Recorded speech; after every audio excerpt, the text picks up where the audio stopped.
Hola, de nuevo juntos para revisar noticias económicas y financieras de esta jornada. ¿A dónde iremos? Primero Argentina. El presidente Mauricio Macri o su equipo de gobierno ha tomado la decisión de aplazar la discusión legislativa de las 3 reformas pendientes para completar ese golpe maestro a la mayoría. Y aplazar porque han descartado la posibilidad de dar o de iniciar sesiones extraordinarias en febrero y se dice que Macri esperará hasta el inicio del calendario regular el 1 de marzo de este año. ¿Por qué? Vamos a revisar algunas hipótesis. Hay posibilidades de que el gobierno de Estados Unidos tenga que paralizarse en términos presupuestarios por falta de dinero para seguir. Esto lo debate el Congreso, pero la cuestión está difícil de dirimir porque hay fuego cruzado entre demócratas y republicanos, pero también entre estos y la Casa Blanca, es decir, a quien vemos allí en pantalla. Expediente económico. Hablamos de México, de cómo está su economía en un año electoral, por lo cual lo económico es eminentemente decisivo.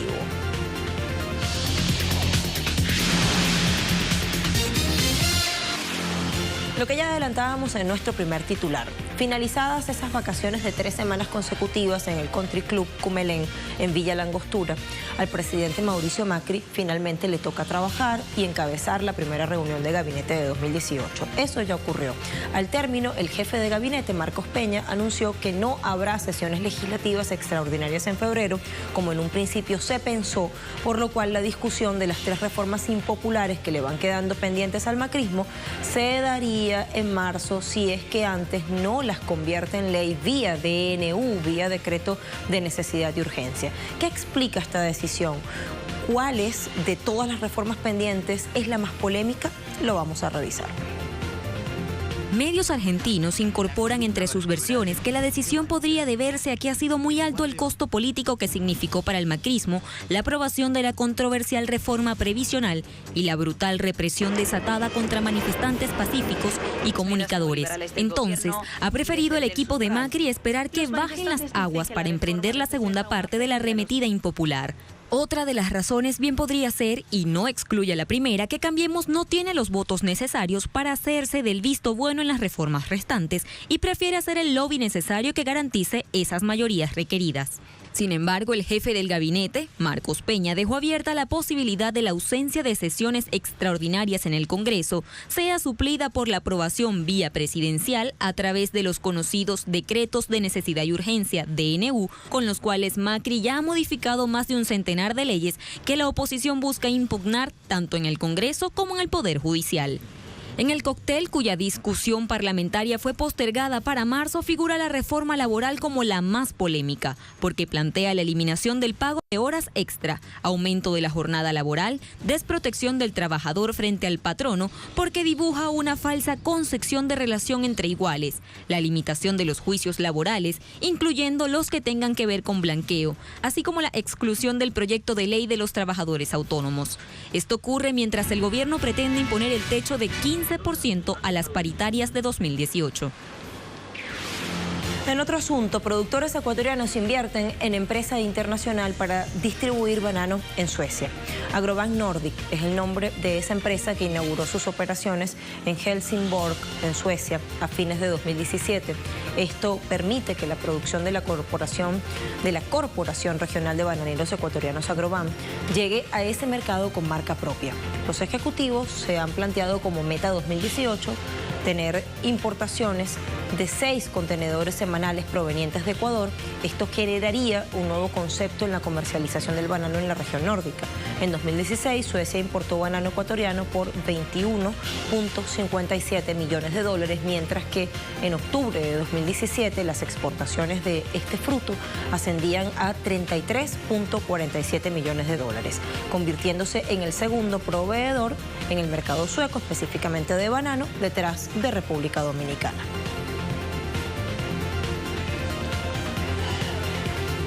Y Panamá formalizó su compromiso con la Organización de Cooperación y Desarrollo Económicos para poner fin al secreto bancario a partir de septiembre. ¿De qué va esto? Las autoridades panameñas suscribieron un acuerdo de la autoridad multilateral competente, la MCAA, por su sigla en inglés, en la sede de la OCDE en París, convirtiéndose en la jurisdicción número 98 que se adhiere a este dispositivo creado contra la evasión fiscal a través del intercambio de información confidencial. Luego de esta adhesión, la OCDE señaló a través de un comunicado que ahora este país centroamericano tiene la posibilidad de activar relaciones bilaterales con las otras 97 jurisdicciones que hacen parte del pacto. En junio de 2017, Panamá había salido de una de las llamadas listas negras, así se le dice, el lenguaje no es inocente y para nosotros es racista, pero así se le llama, del Foro Global sobre la Transparencia Fiscal.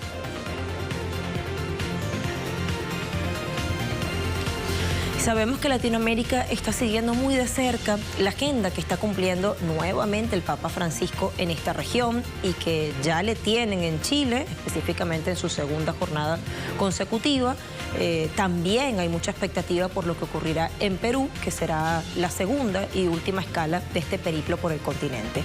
En clave económica, ¿cuál es el impacto de esta gira? Ha sido un punto polémico este. Para el comercio, la visita del Papa se traduce en importantes aportes económicos. La ocupación hotelera en las 3 ciudades chilenas donde oficia misas masivas o multitudinarias están a tope. Hablamos de Santiago, de Temuco e Iquique. En Santiago, Las Condes y Providencia se espera la llegada de 200.000 extranjeros de los países vecinos. En Perú, en Puerto Maldonado y en Trujillo, el impulso económico se calcula en $335 millones, según las distintas cámaras de comercio locales. Sin embargo, en algunos sectores políticos y sociales, tanto de Chile como de Perú, hay fuertes críticas porque han dicho el costo económico es realmente oneroso.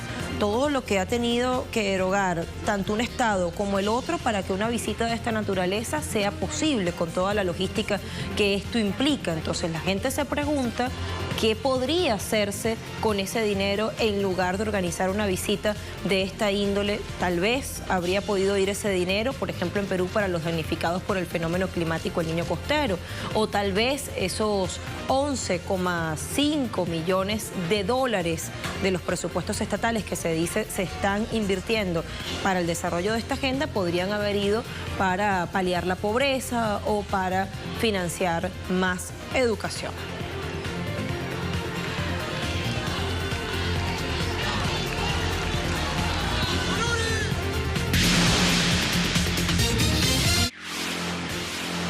Tiempo de revisar precios del petróleo. Nuestro primer referente, Brent, opera $68.76 por barril, una pérdida de 0,70% en la última sesión. En el caso del WTI, del West Texas, de referencia en Nueva York, Estados Unidos, ha estado en $63.53 por barril, una pérdida de 0,45%. Y en el caso de la cesta OPEP, esta ha marcado $67.54 por cada barril, apenas una pérdida de 0,24 centavos de dólar, acercándose con buena marcha hacia la barrera de los 70. Así las cosas, esto que dice que está dando frutos muy buenos la declaración OPEP+.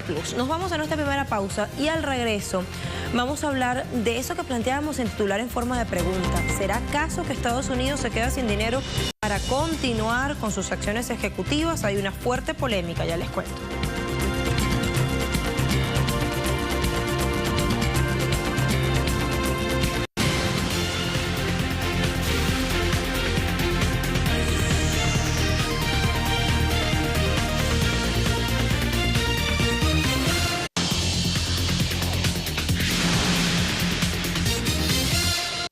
Las criptomonedas se desploman arrastradas por una caída del 20% del Bitcoin ante los temores por las posibles nuevas restricciones sobre esta moneda en Corea del Sur y China. Ethereum, la segunda criptomoneda con mayor capitalización global, también acumula una caída superior al 20%. Las siguientes, Ripple y Bitcoin Cash, pierden entre un 10 y un 15%. El precio actual del Bitcoin se sitúa por debajo de los $11.000, un 40% por debajo del récord que alcanzó a mediados de diciembre, cuando rompió la barrera de los $19.000. IBM y Mars crean una campaña para utilizar blockchain en el transporte de mercancías. El objetivo de esta nueva compañía será brindar una plataforma de digitalización del comercio que puede ser utilizada por todo el ecosistema naviero, permitiendo a las partes autorizadas acceder a datos confiables en tiempo real para mover y rastrear bienes a través de fronteras internacionales. Además del blockchain, se emplearán otras tecnologías de código abierto basadas en la nube, incluyendo inteligencia artificial, Internet of Things y analítica.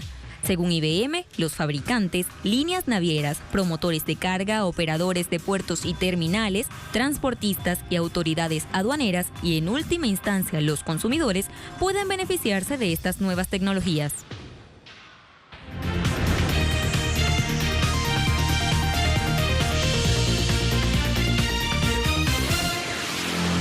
Hasta la medianoche de este viernes llegan los fondos del gobierno estadounidense para este año fiscal que en el caso de ese país del norte de América inició el 1 de octubre de 2017 y las diferencias entre demócratas y republicanos en el Congreso sobre algunos temas que prelan son tan grandes que hay posibilidad y mucha de que no haya acuerdo para una extensión del presupuesto y que por ende la actividad de gobierno tenga que paralizarse. El clima de negociaciones que se ha dado en las últimas horas es virulento. Las acusaciones no solo se cruzan entre demócratas y republicanos, sino también entre estos y la Casa Blanca por la política migratoria que ha puesto en marcha el presidente Donald Trump, que entre otras cosas pasa por la deportación de los Dreamers, de esos chiquitos que llegaron a territorio estadounidense de manera ilegal y que ahora Trump quiere sacar del país, y por las recientes afirmaciones racistas y xenófobas que trascendieron. Recuerden que se refirió a varios de nuestros países y al África como hoyos de mierda. No obstante, lo más seguro es que sí haya una extensión de corto plazo de la Autoridad Federal de Financiamiento para evitar un cierre parcial del gobierno, pero para evitar la parálisis presupuestaria, que es lo que está acá en cuestión, el partido de Trump, es decir, los republicanos, necesitarían de apoyos demócratas que están pidiendo protección para los Dreamers. Por eso es que lo migratorio prela. Si se aplica nuevamente una resolución temporal para extender el presupuesto, sería la cuarta vez que se toma esta medida desde que comenzó el año fiscal 2018, el 1 de octubre pasado. Una señal de que Washington tiene verdaderos problemas para aprobar la legislación sobre gastos. Y se siguen dando pasos hacia adelante en favor de un Brexit, del divorcio entre Reino Unido y el bloque comunitario, y se dice, se da uno hacia adelante, pero retrocede dos. Ahora desde la Unión Europea se le está haciendo un llamado a los británicos a que permanezcan dentro del bloque del euro. Otro referéndum es posible. Donald Tusk, el presidente del Consejo Europeo, intervino en un nuevo debate británico alegando que Gran Bretaña es bienvenida a permanecer en el bloque, o mejor dicho, dándole la bienvenida a Gran Bretaña en el bloque. ¿Qué decía exactamente Tusk? Lo ponemos. En lo que respecta a nuestras relaciones futuras, lo que necesitamos hoy es más claridad sobre la visión del Reino Unido. Una vez que tengamos eso, los líderes se reunirán y decidirán sobre la forma en la que la Unión Europea ve su futura relación con el Reino Unido como tercer país. Un nuevo conjunto de directrices. El trabajo más difícil aún está por llegar y el tiempo es limitado. Debemos mantener la unidad de la UE27 en todos los escenarios y personalmente no tengo duda de que lo haremos.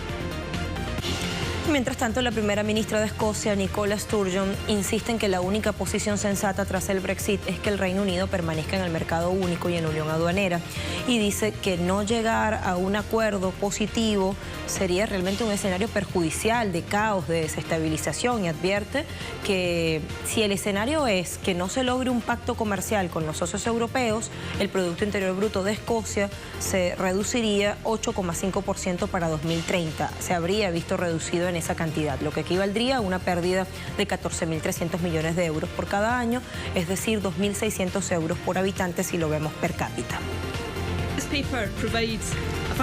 Este documento proporciona una evaluación mucho más exhaustiva de las diferentes opciones posteriores al Brexit que cualquier otra cosa ofrecida hasta ahora por el gobierno de Reino Unido.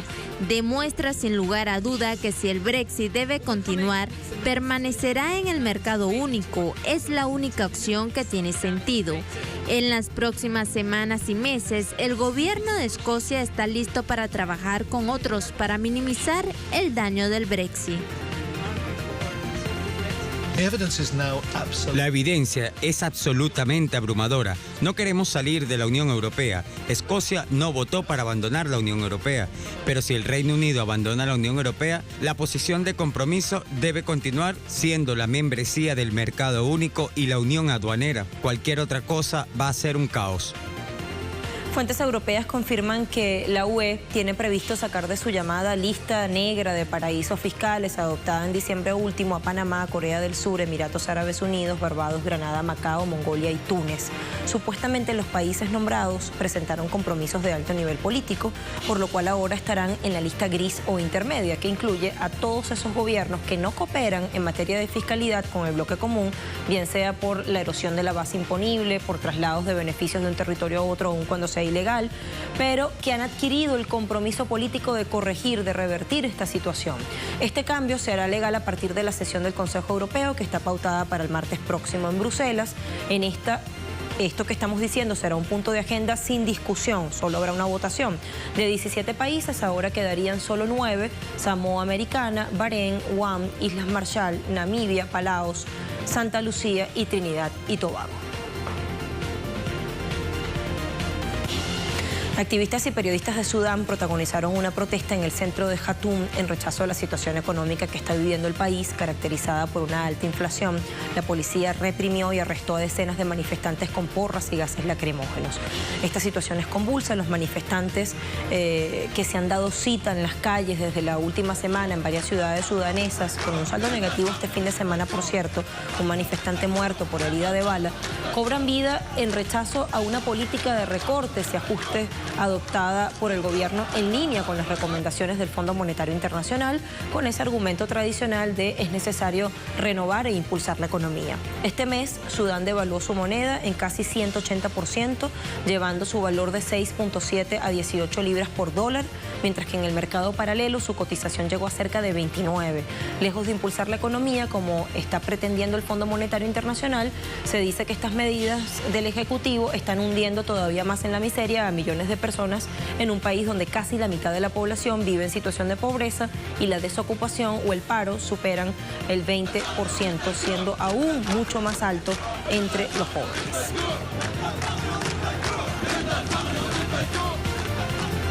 Pausa y preguntamos, ¿cómo está la economía mexicana en un año que es importante porque hay elecciones? Y ustedes saben cuán convulso y cuánta pulsión genera un proceso electoral. Lo revisamos en nuestro expediente económico a la vuelta.